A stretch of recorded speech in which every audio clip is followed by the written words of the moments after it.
এবং সেটা যারা এই কমিটিতে আসতেছে তাদের ভালোবাসাটা, তার ব্যবহারটাই মানুষের কাছে বেশি গ্রহণযোগ্য। তো এটা করতে গেলে আমাদের কিছু নিয়ম পালন করতে হবে।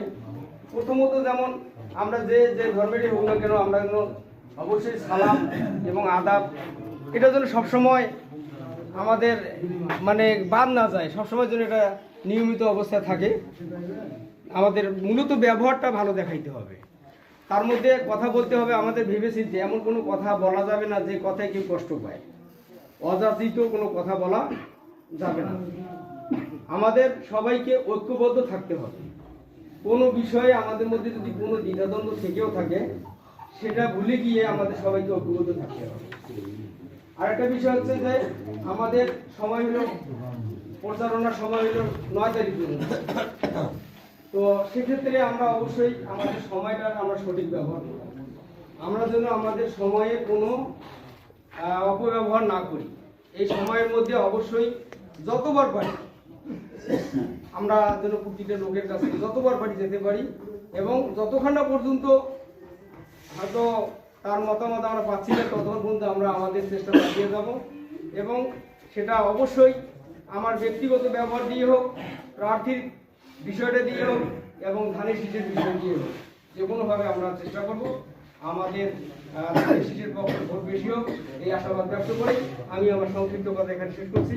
আসসালামু আলাইকুম রহমতুল্লাহি ওয়া বারাকাতুহু। অন্যান্য ধর্মের প্রতি আমার শুভেচ্ছা ও অভিনন্দন।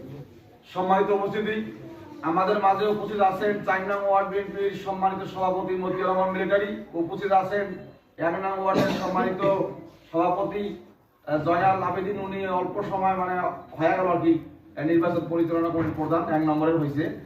তো আপনাদেরকে অভিনন্দন, আপনাদের বক্তব্য নাই। আমি সংক্ষিপ্ত আকারে শুধু সালাম দেওয়ার জন্য অনুরোধ জানাচ্ছি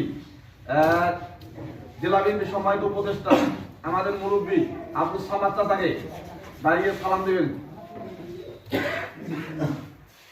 আসসালামু আলাইকুম। আমার কারো কাছে কোনো বক্তব্য দেওয়ার উচিত নয়। আমার 2টা লোকের উপর 2টা কথা বলব। এটা হলো এই ওয়ার্ডের সেক্রেটারি আকবর ভাই, আর এই ওয়ার্ডের সভাপতি হলো বাবু ভাই। আমার 2 জনকার কাছে প্রশ্ন থাকবে। আমি সবসময় সকাল বিকাল আসি। মোহাম্মদ আলী, মোহাম্মদ আলী আর এই বড় ভাই মশিউর রহমান বাবু। বাবু ভাই।